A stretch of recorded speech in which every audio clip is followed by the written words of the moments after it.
my chair next to me. Well, we'll go back and get them. I did, silly. They were gone. Well, then go home and bake some more. I'm never going to make the ladies' luncheon by noon. Please, you've got to help me.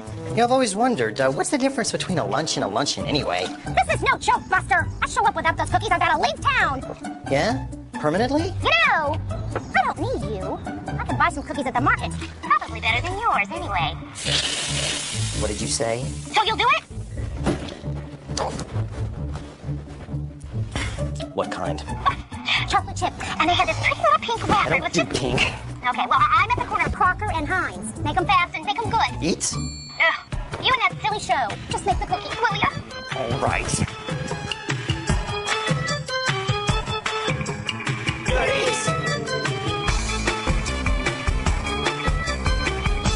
Having mired herself in yet another socio-culinary quagmire, my half-witted sister has turned to good eats for salvation. Step 1, recipe retrieval. Ever since Ruth Wakefield traded her famous Toll House cookie recipe to the Nestle Corporation in exchange for a lifetime supply of chocolate, the recipe on the back of this bag has served as the Magna Carta of American cookie baking.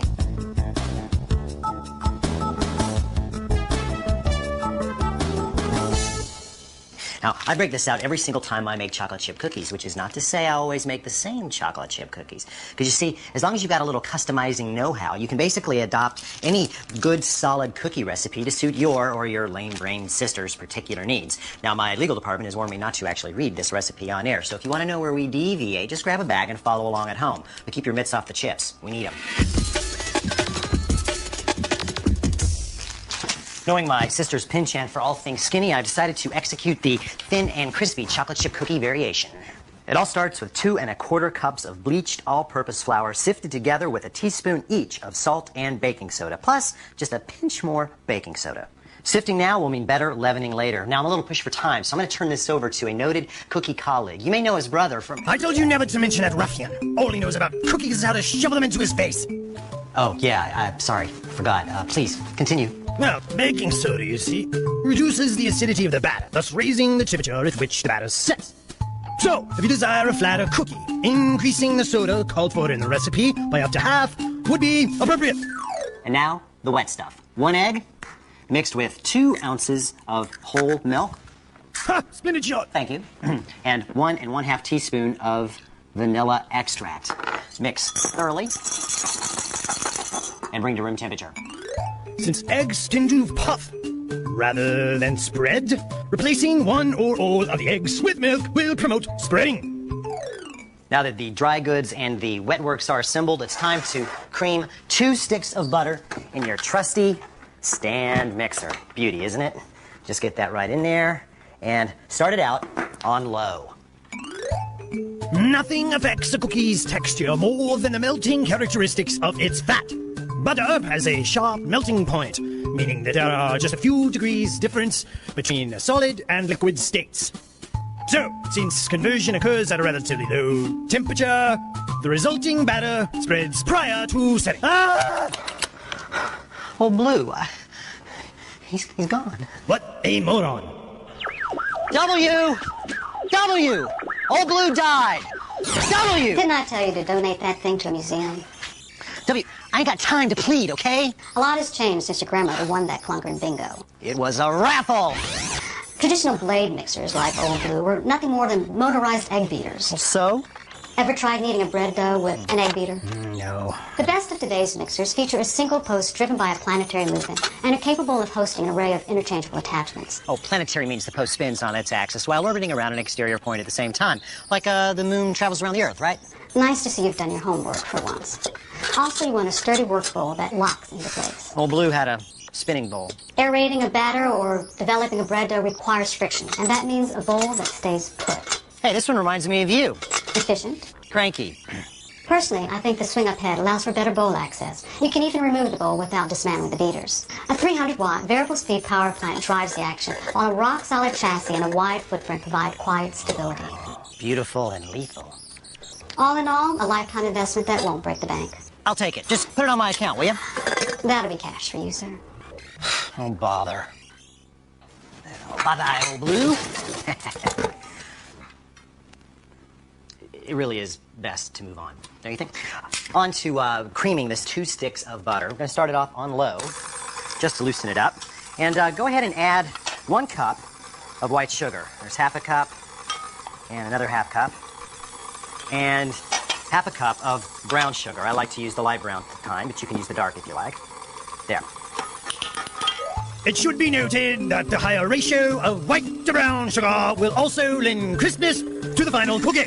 Thank you, Cookie Fiend, for that clarification. Make yourself at home. Now, there are a lot of cookie recipes that call for this business of creaming the butter and the sugar together until light and fluffy. Why bother? After all, the butter would soften by itself, right? Well, it would, but only as it started to melt. And of course, since butter melts rather quickly once it gets soft, that would mean it would separate, there'd be water and fat, it would be bad. By working cold butter together with the sugar, the tiny sharp sugar crystals actually cut into the butter, creating very, very small bubbles. And those bubbles will make it easier for other ingredients to integrate into the batter. Now there, that's what creaming ought to look like. All the added volume is nothing but air. Now, the word creaming also refers to a general method of cookie or cake construction. For a lot of professional recipes, they're nothing more than an ingredient list followed by the words creaming method. Now, in cookiedom, that denotes a very simple but fixed order. Cream the sugar and fat together at a relatively high speed until they are light and fluffy. Then reduce the mixer speed and slowly and completely incorporate the eggs and the liquid. Then finish by adding the dry stuff a little at a time, scraping the sides of the bowl as you go. Just like that. Now, stir in 2 cups of your chunks of choice, in our case, the chocolate morsels, and you are well battered. Set your oven to 375 and arm for scooping.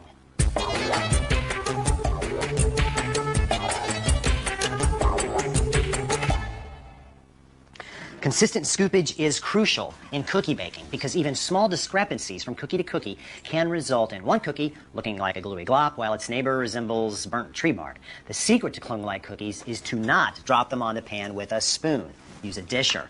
Those of you that saw our chocolate show, The Art of Darkness, already know my dedication to this delivery device. Now, this is a number 20 disher, which means each and every one of the cookies it scoops will be a 20th of a quart, roughly 1.5 ounces by volume. If you look closely, the number is usually engraved right on the sweeper. Now, these are available good and cheap at your local restaurant supply house, as are these heavy aluminum half sheet pans and sheet parchment. By the way, parchment and wax paper are not the same thing. Parchment is coated with silicone, okay, which is the same stuff used to caulk bathtubs, patch boats, and lubricate big industrial things. Besides possessing excellent release characteristics, silicone is extremely heat resistant, unlike the wax and wax paper, which melts and makes everything it touches taste like these.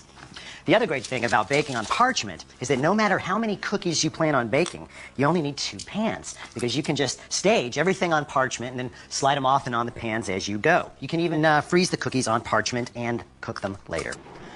Now remember, you got to give these little guys room to grow. I never put more than 6 on a pan at one time. And how long are they going to take? Well, 13 to 15 minutes, depending on your oven. But I always start checking in on them after about 5 minutes. The reason? Browning. Depending on your oven, the back ones may start to brown before the front ones. You may have to rotate the pans a couple of times. Oh, and remember, the more pans you put in, the longer the cook time.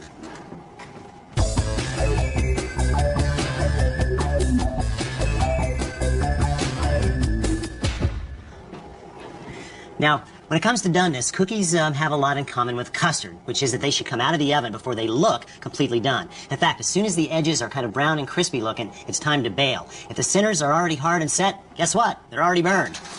These, however, aren't. Once they're out of the oven, you want to depan as soon as you can. Otherwise, the heat in the pan will continue to cook the bottom of the cookie. That isn't good. Now, once they are completely cooled, you move them to whatever vessel you would like. I generally just roll them up and pop them into my friendly neighborhood cookie jar. In here, they'll last, about hour and a half, at least around here. If you're looking for a longer-term option, consider a zip-top bag where they'll last at room temperature for a week, or you can even put them in a freezer bag and freeze them for up to 3 months. Right. Where have you been? I could have made cookies from roadkill by now. You're welcome. Hey, you dropped a stitch right here. Very nice. Very nice. What does that mean? Nothing. It's just that mine are puffier, fluffier. These are flat and crunchy. They'll know. They're not mine. Well, they're not yours. Mm-hmm. Puffy, fluffy, fine.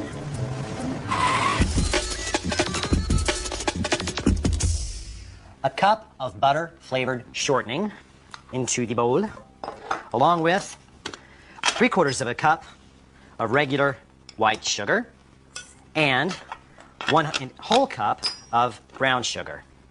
Just pack and sweep, and pack and sweep. Now, if you're curious about the change from butter to shortening, well, it's a curious thing. But we better ask Big Green over there. Hey, Big Green, what's with the shortening? Well, shortening melts at a higher temperature than butter, so it remains solid longer, giving the batter time to rise and set before it spreads. Ha! Increasing the ratio of brown to white sugar also creates a more tender cookie. Now leave me alone. You gotta give it to him. He knows his stuff.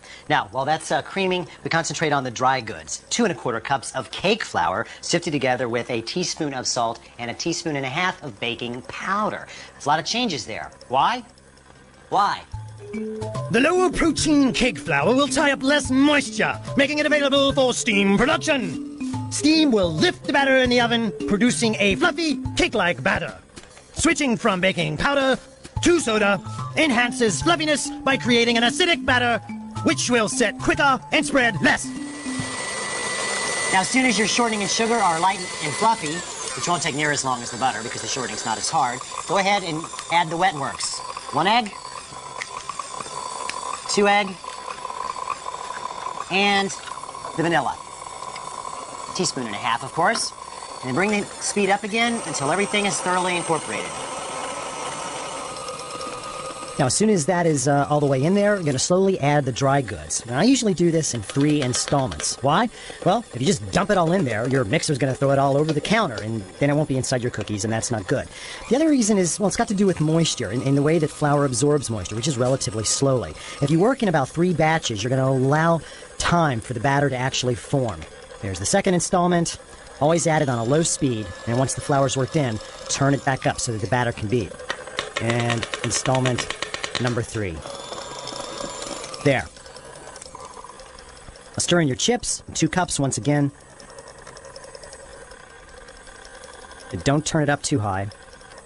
And once the chips are fully integrated, turn up the speed and slowly bring the head of the mixer out. That'll leave the batter in the bowl instead of on the paddle. And now for something completely different. Chill this. Why chill? Why ask me? Cold dough spreads slowly, giving the cookie time to climb before setting. When your batter has thoroughly chilled, it's time to scoop and bake. And by the way, the smaller the scoop, the more puff the cookie will have.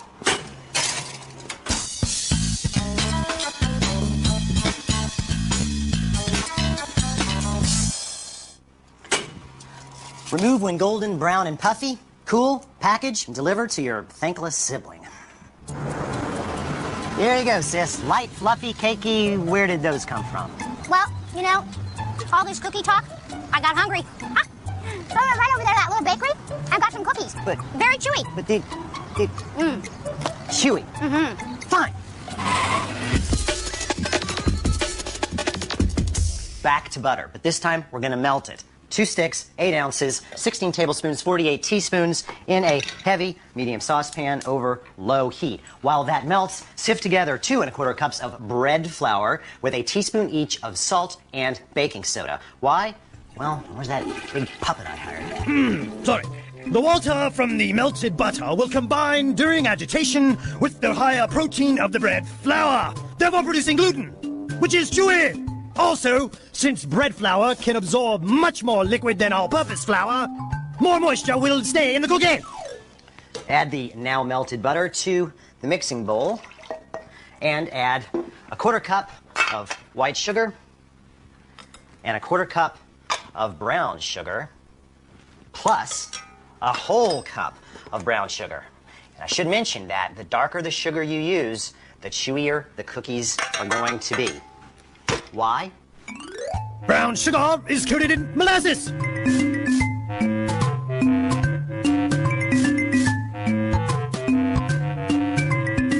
Molasses loves moisture.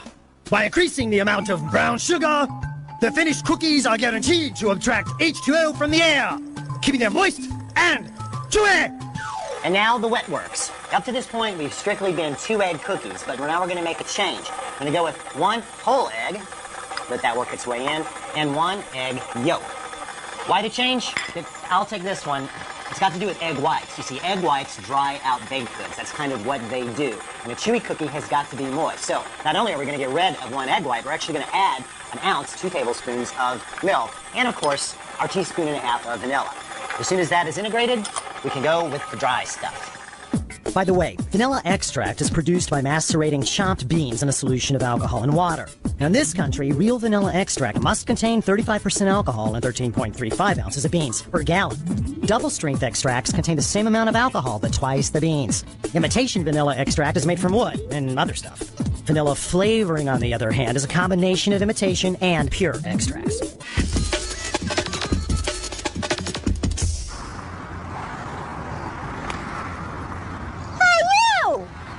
Where'd you get the cookies, freak?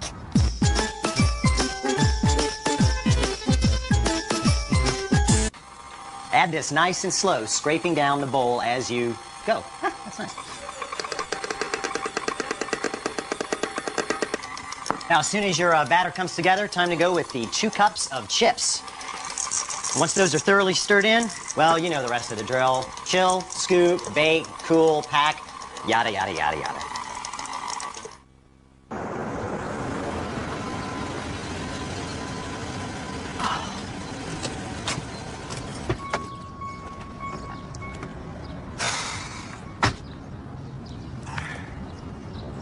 So what have we learned, other than that my sister should be drawn and quartered? Well, that even subtle...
grab a little pinch like this. Yeah.